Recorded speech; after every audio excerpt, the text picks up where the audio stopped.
Hey y'all, welcome back to the channel. I'm Sarah. On today's video, we are going to be learning how to draft a Victorian corset. If that's something you're interested in, come with me and let's get started. Also, do not forget to like, subscribe, and leave a comment down below. Thank you.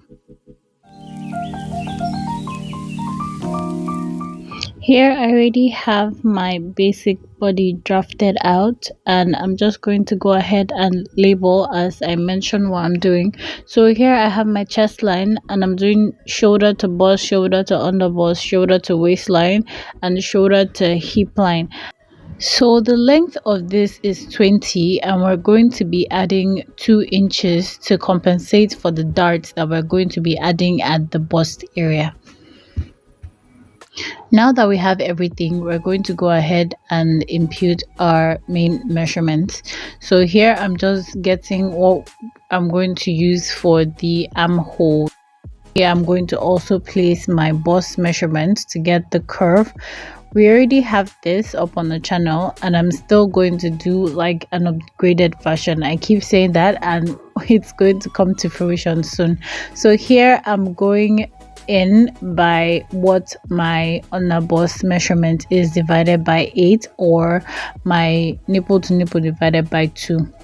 From the chest line here, I went up by 1.5 inch, and this is just going to be depending on how high or low you want your neckline to be. So you can go up by 2, you can go up by 3, that will be dependent on you. Okay, so on the center front side going out, we're going to come out by 1/4 inch, and we're also going to do the same on the other side. I actually went ahead and I changed my mind when I was doing this on the side of it, because I don't know, I wanted more space, what I'd say. So I changed the 1/4 facing the center side to 1.5, so that's 1.5. Up here I'm going to go out by 1 inch on both sides. I'm going to go ahead and use my drop shaped ruler to make a curve for this. In my own opinion, in my personal opinion, this drop shape ruler is like the best thing to use to make curves, other than using like a French curve or an armhole curve. That way you get the actual curve you need to work with. So now that we've done that, I'm going to go ahead and make a curve also from the top of the new chest line down to the old chest line. I just went up by like 1/4 inch, as you can see, to just make it look like a sweetheart neck. And then I'm going to go ahead and use my French curve to make a curve from the top of the new chest line, but this time around facing towards the side. I'm just going to take it all the way down to meet the old chest line. And now from this part where we have the bust point, I'm going to come out by 1.5 inch, and this is where we are going to be creating our dart. So on the bust line too, we're going to go down by 2 inches. You remember the 2 inches that we added at the hip line? That's what we're going to be putting up here. So when we remove that, the hip line and everything will just shift and it will become 20 again. You'll understand as we go on. So now that I have that, I'm just going to go ahead and measure again. Remember, this is starting from your bust line, not your under bust line, not the chest line, your bust line. So you go down by 2 inches, and then you go out from the apex line by 1.5. So you go out from the apex line by 1.5, and then you go down by 2 inches. Here I'm just adding my main measurements. So we have bust line divided by 4, then you add your sewing allowance. Here I have my under bust divided by 4, and then I'll add the dart. Actually, at the top here, I was supposed to add the dart allowance, which I later did. So here I'm also doing under bust divided by 4.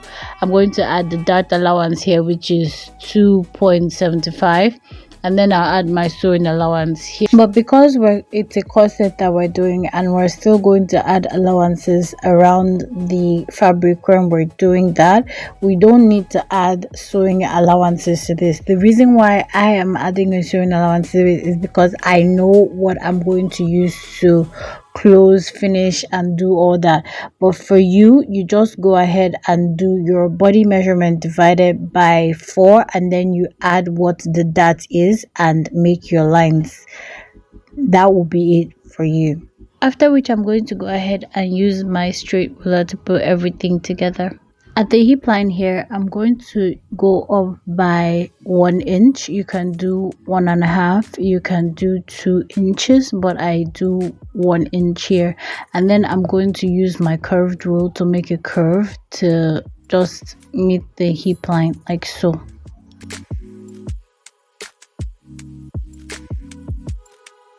I'm just going to go ahead now and make sure that 2 inches that we went down by from the bust line is visible.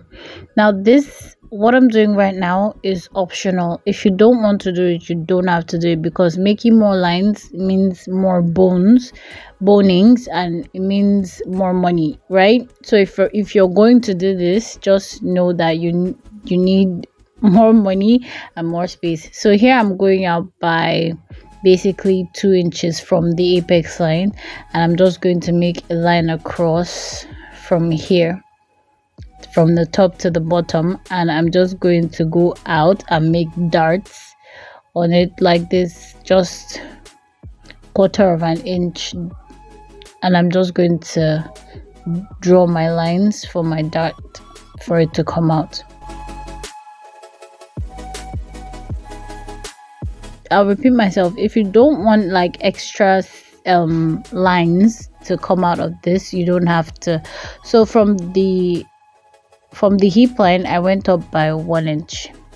Basically, now what I'm doing is just shading the parts that I don't need, and I'm just going to go ahead and cut afterwards. I'm labeling this yoke, but we're not going to be using that part, so yeah.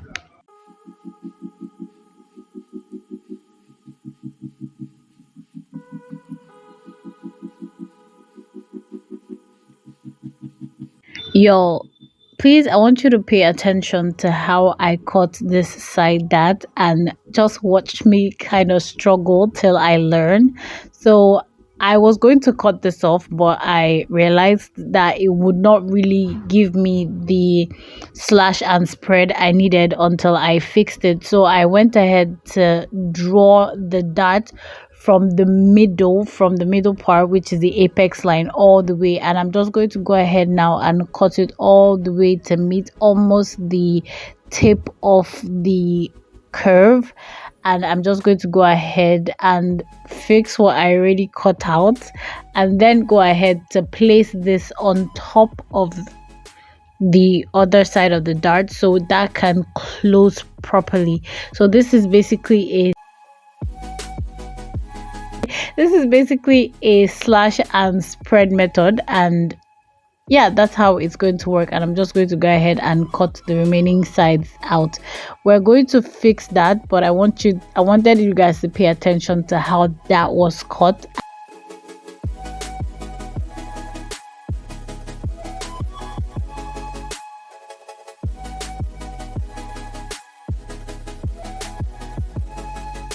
For that part that we cut out, we're going to get a paper and place it underneath, and then use our tape to hold it down. And the reason why we're doing this is so when we're done, we can go ahead and cut out the shape of what we have, closing only the part that needs to be closed so it doesn't open so much. Now this is what it's going to look like. I'm going to go ahead and label now 1, 2, 3, because that's what we have here. And I'm going to also like put this side front, middle, and center front. I'm going to go ahead and cut out that 1 inch / 2 inches that we went up by, and this is what we have for the front. Now let's go ahead and draft out the back pattern. As you can tell on this pattern, there is no zipper allowance for this, and that's because we're going to be using eyelets when we're done. So there's that. and I'm just going to go ahead and label chest line, bust line, under bust line, waistline, and hip line.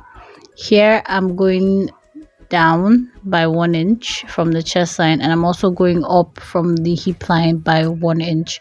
And this is because we're going to be creating a dart, and we don't want the dart to go all the way to the top and all the way to the bottom.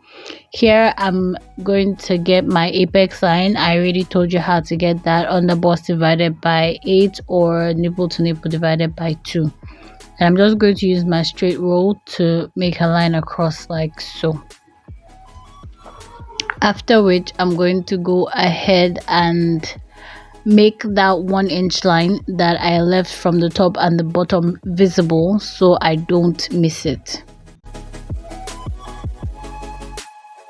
Now we're going to create a dart, and on the under bust area we're going to go out by 1/2 inch, creating a 1 inch dart. So basically we're going to be using a 1 inch dart for this, and I'm going to be using my curved roll. Basically this is called a hip curve, and that's what we'll be using to make the curve for this.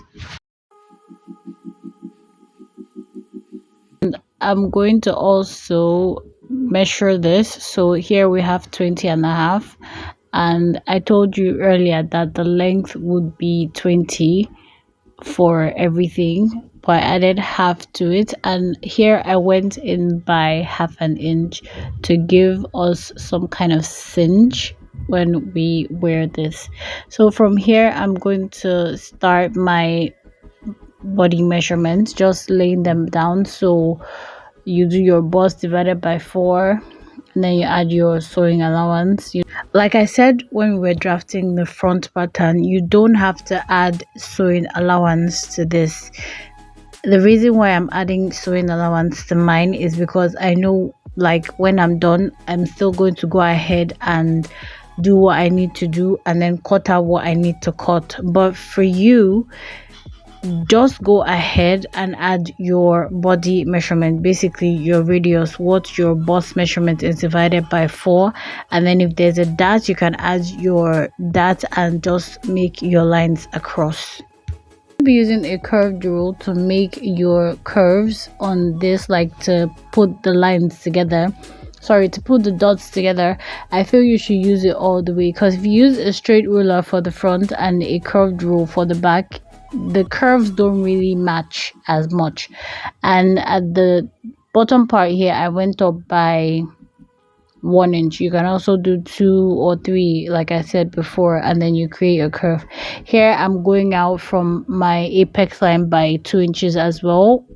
You don't have to do this again, and if you're going to be doing this, I would advise that you do it on the side rather than the center front.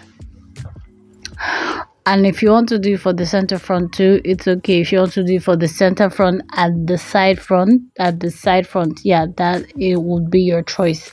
And I'm just going to go out here by 1/4 inch like we did for the front part and just create a dart.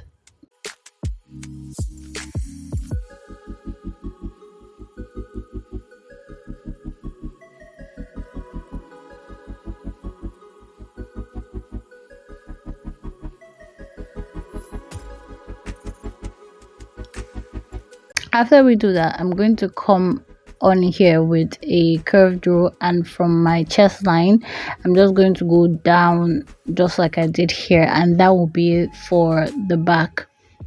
So this is everything we have for the back here now, and I'm just going to go ahead and shade the parts that we don't need, after which I'm going to go ahead and cut this out.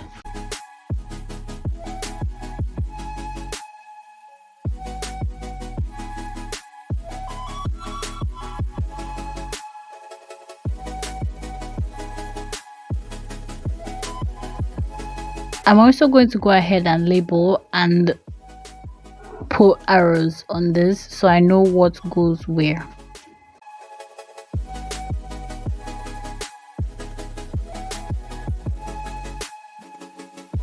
After we cut that out, this is what we have for the back pattern. And as you can see, I went ahead to make tiny dots so I know where the back is, the center back is rather.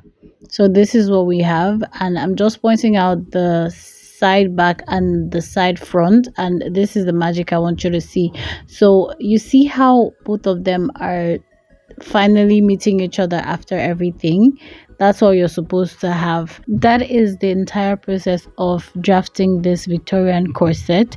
I hope you try this out for yourself. I hope you enjoy the process of making yours as much as I have enjoyed the process of making mine, and I hope yours turns out as amazing as mine did.